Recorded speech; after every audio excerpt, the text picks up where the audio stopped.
What's good, YouTube? It's your boy Leo coming to you guys with yet another video. Today we're coming to you guys with the reaction, man. 9 Royal Rumble winners WWE instant regretted. Now, over the last few years, we've had many Royal Rumble matches, and I think even as fans, we can figure out that there were some matches or Royal Rumble winners that we just were not cool with. The first Royal Rumble that comes to mind was Royal Rumble 2022. You had both Brock Lesnar lose his WWE Championship, go on to win the Royal Rumble to face Roman Reigns for the Universal title, and then winning the WWE Championship in the midst of that and made it a title for title. Then we also had Ronda Rousey come back and she won the Royal Rumble as well. Two former UFC Royal Rumbles that two why to say that, put it like that, two former UFC champions win the Royal Rumble in the same night. This is pretty much the UFC Royal Rumble, if we want to be honest. But outside of that, I'm pretty sure there were some other ones that we can probably think that they probably regretted as well. But we're gonna get into it. Comment down below what Royal Rumble match you watched and you think the Royal Rumble winner was wrong and you think they should have pivoted and had somebody else win. Comment down below, let me know. But we're going to get into it right here. Instantly regretted the Royal Rumble winner, Edge, in 2021. When Edge won the 2021, or the COVID Royal Rumble as some call it, fans were very pleased. Edge's journey back to the world title picture was definitely a WrestleMania-worthy storyline, and Edge vs Roman Reigns would be a welcome main event for WrestleMania 37. But the issue here was that Vince McMahon was fully invested in the idea of a Daniel Bryan vs Reigns feud, and McMahon devoted all resources to the angle following the 2021 Rumble. This put McMahon in a difficult position, and it was almost as if overnight he had regrets about making Edge the 2021 Rumble winner, and he proceeded to go into an alternative direction for the biggest show of the year. Whilst Edge would indeed still be officially the #1 contender for WrestleMania, WWE would add Daniel Bryan to the match. McMahon I didn't know he regretted it, but I will say, they did want Daniel Bryan to be in there. They tried to do everything that they could to potentially keep him in the company. So I think that may have come into play there as well. But the match that we got at WrestleMania 37, even though it was a triple threat, it was probably one of the best triple threat matches we've ever seen. Daniel Bryan seems to be the king of triple threat matches for some reason. When he's in these matches, we are getting instant classics. We got an instant classic at WrestleMania 37. We got an instant classic when he won the championship at WrestleMania 30 in 2014. So he has been accustomed to winning it. And if you wanted to have a new champion be crowned, it would have protected Roman Reigns if you didn't want him to take a loss at that point in time. But you had a great match, and the finish still sticks in the back of fans' minds, myself included, to this very day, where Roman stacked and pinned both Edge and Daniel Bryan to retain its championship. I think that was a crazy and wild ending, but it was a cool one nonetheless. infatuation with Bryan in 2021 was a far cry from the days where McMahon believed that Bryan wasn't even a main eventer, as he was now changing the WrestleMania main event plans to incorporate one of his favorite stars. The triple threat match received universal praise from fans, and the singles match between Reigns and Edge would eventually go down at the 2021 Money in the Bank event. Charlotte Flair in 2020. One of the common complaints. I was there at this Royal Rumble, bro, and when I tell you, people did not. I don't even know if, like, this is crazy coming out because the apparently the WWE regretted pulling the trigger and having Charlotte win, but the fans did not want Charlotte winning that match. I'm sorry, they did not want it. The fans that were there, myself included, we did not want Charlotte winning the Royal Rumble. Everybody that was there for the most part wanted to see Shayna Baszler be the one to win this match. Now, eventually, she did go on to win the Chamber, which was good for her because she won it in a brutal and grueling fashion by pretty much running through everybody, which kept her momentum going. But they really dropped the ball in it once again by having her lose at Mania. But that's neither here or there. But they should have not had Charlotte win the Royal Rumble. I'm sorry, she did not need to win it. Relating to WWE during Vince McMahon's final few years in charge was that every major decision seemed spontaneous and the company lacked any long-term storytelling. In 2020, the initial plans for the 2020 Women's Royal Rumble were going to see Shayna Baszler win the match and challenge Becky Lynch at WrestleMania 36. McMahon would change these plans and instead go with Charlotte Flair. This led to confusion amongst fans as it was unclear where Flair would fit in the title picture at WrestleMania, and WWE creative were also confused, as it was even claimed that the two respective main roster title matches were set for WrestleMania. It's likely that McMahon got cold feet in relation to Baszler, and he opted for the safe choice with Flair. But the problem was that McMahon was then tasked with placing Flair in the title match, and he decided to move forward with Flair challenging for the NXT Women's title, which was suddenly being labeled as an equivalent title to the main roster's championships. When it comes to Flair's win, it wasn't necessarily a case that WWE regretted the booking call, it was more of a case that her win created nothing but headaches for the creative team. Lex Luger in 1994. And whilst it was clear that WWE wanted Lex Luger to be the next top babyface in the company, there was always some hesitation in going all the way. At the 1994 Royal Rumble, WWE would decide to have both Luger and Bret Hart win the respective matchup. As a result of this historic booking call, both men would challenge for the WWE Championship in two distinct singles matches at WrestleMania 10. Now Luger would fail in his Turn your daydream attempt to become WWE Champion at WrestleMania, whilst Hart would be successful and would close out WrestleMania 10 as WWE Champion. WWE realized in the matter of weeks after WrestleMania that Hart was the right guy to carry the company and that the Luger experiment was never going to succeed. In hindsight, WWE should have proceeded with the solo Rumble win for Hart, yet there may have been a glimmer of hope that Luger could finally attain the popularity they desired. Shinsuke Nakamura in 2018. Shinsuke Nakamura winning the 2018 Rumble. I thought this was a cool thing because you just brought him up the year prior. You were building him up a little bit, and him winning the Rumble was really cool. I don't think the WWE, I think the WWE may have regretted, but I don't think the fans regretted him winning because I think, people wanted to see somebody new, fresh, and exciting winning the Rumble and a new star being made. That's the whole point of the Rumble, in my personal opinion, is to elevate and create new stars who have not been able to get that main event push in their careers just yet. And I think this was something that I think the fans would have been okay with. It's just how you went about him winning and having him lose. I think you didn't need to have him lose. I think AJ had a lengthy reign at that point. This was a time to pull the trigger and have a new champion and a new era in the WWE, and it probably would have worked out. But at least even if you don't know if it's going to work out, at least try and see how it goes. And if you don't think it's going well, then maybe pivot. But at least giving the fans at least give the person a try to see if they're able to carry the championship before just like, nah, I don't know. Let's pivot. Let's keep it on AJ. No, I don't think that was the right decision. But him winning the Royal Rumble, I don't think was a bad decision.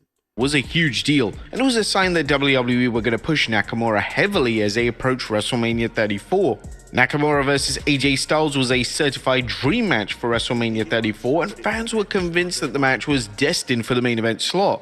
However, just weeks after Nakamura's world title win, it became apparent that Roman Reigns vs Brock Lesnar was going to be the main event of the show. It was almost as if WWE wanted Reigns to win the Rumble, but they didn't want to have the crowd to have a negative stance on the victory.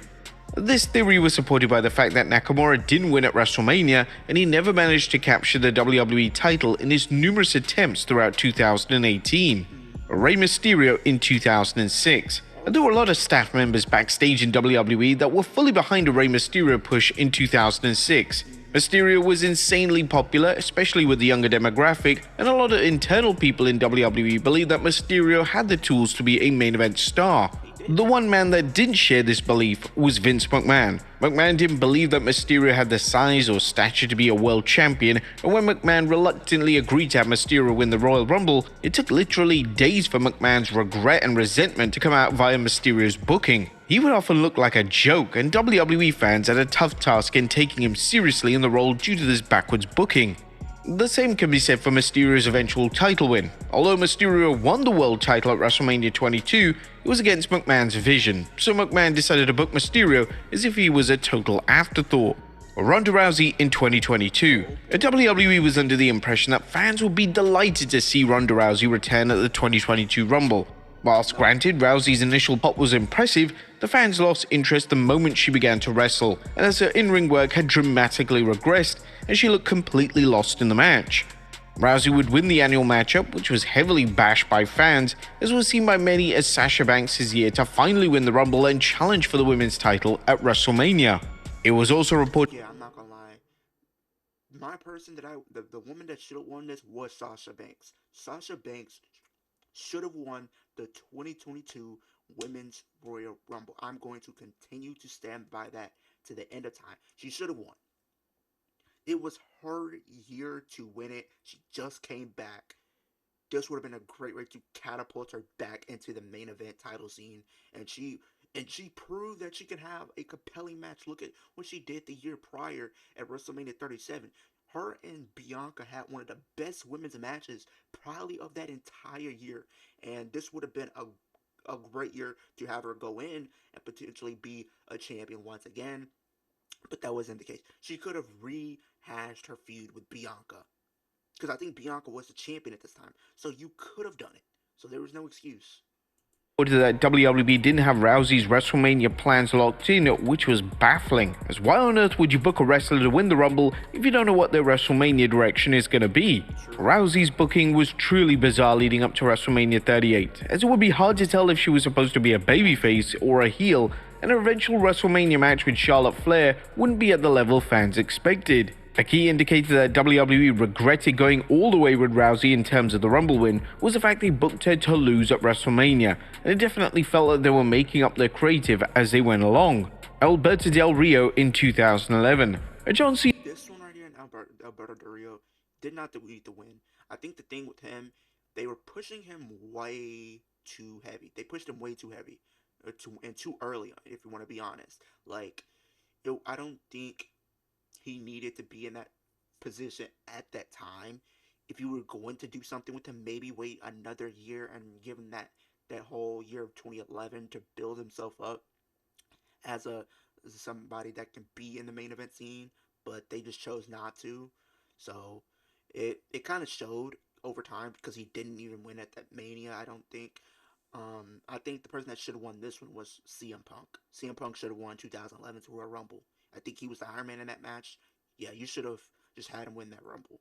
Just be honest.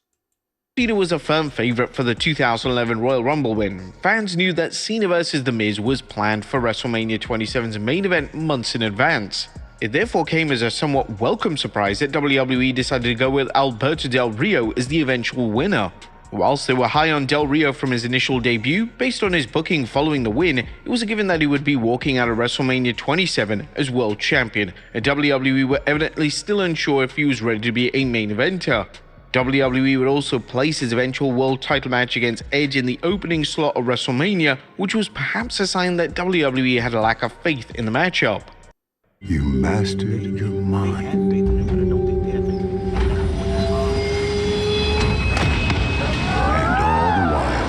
You were on the train home. Audible. There's more to imagine when you listen. Have you noticed YouTube has way more ads than it used to? Here's how you can block them for free. This is Pi, and it WWE would rinse and repeat this cycle with Del Rio over and over again, and whilst he would indeed ultimately commit to making Del Rio world champion, he never truly lived up to the heights and expectations that WWE had initially envisioned. Batista in 2014. WWE was sent into utter turmoil. Here. Oh my god. Nobody wanted Batista winning this at all. I am sorry. They did not. No. Daniel Bryan should have won this Royal Rumble match. I'm going to continue to say this. Daniel Bryan should have won the 2014 Royal Rumble. He was the most over guy in the company. He was getting the biggest cheers. People were chanting his name for the entire Royal Rumble.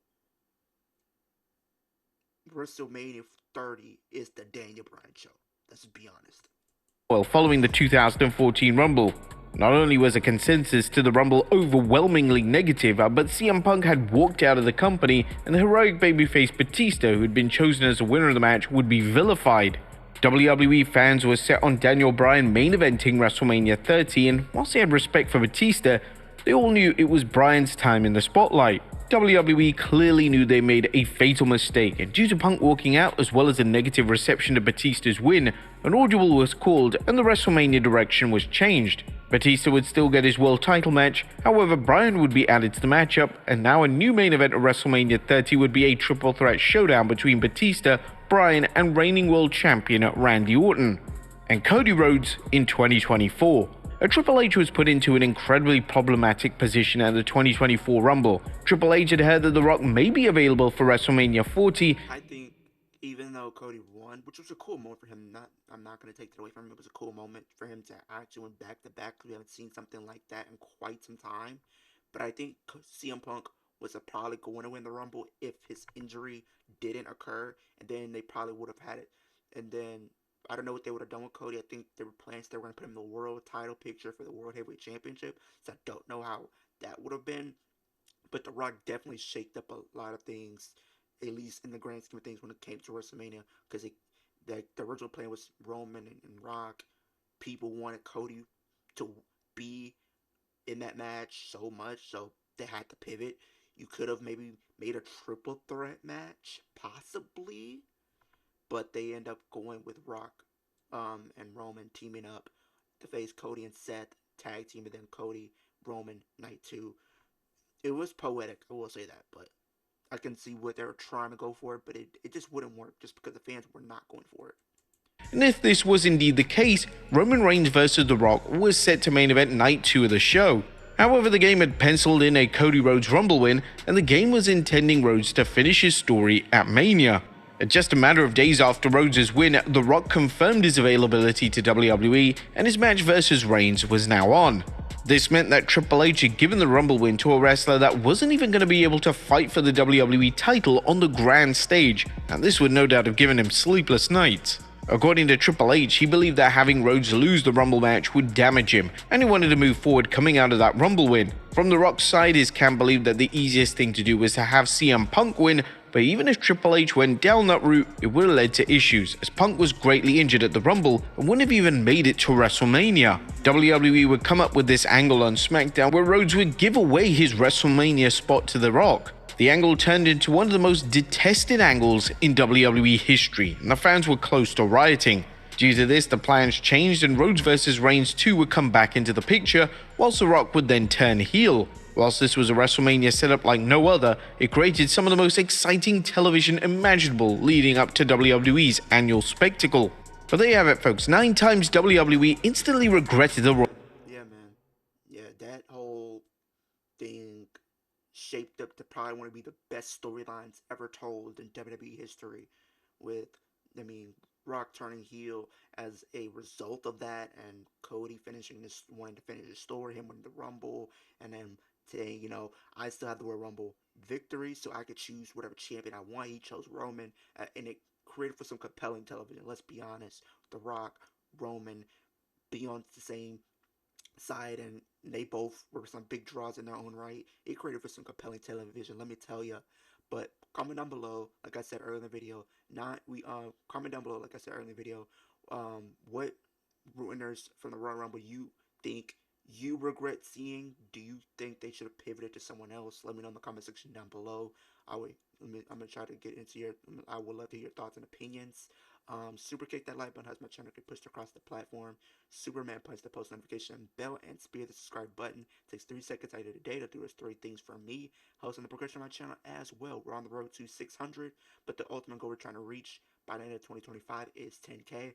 So let's make that happen. Let's do it as a wrestling family, as a wrestling community. I know we can do it. So let's make it happen. But with that being said, hope it has a great day, a great rest of your week, and I'll see you guys in the next video.